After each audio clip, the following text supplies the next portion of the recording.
under our system, secret ballot. Pero sir, automatic ba yung 8 diretso lahat iboboto Hindi mo? secret ballot. O, Pero as opposition leader, yung 8 diretso dapat kasama sa iboboto. kahit sabihin ko sa inyo, hindi, maniniwala ba kayo dyan?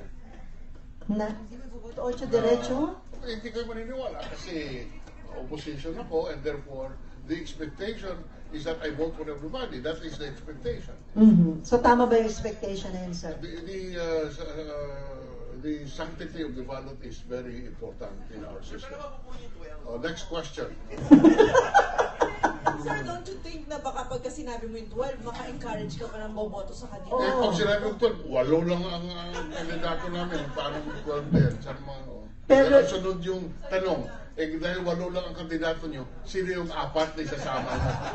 Pero Tagal na ako nakaupo rito kaya alam ko na yung mga sagot tanong nyo Pero sa ini-endorse nyo yung 8 Next na... time, next question. Yun nga sir, in-endorse nyo yung 8.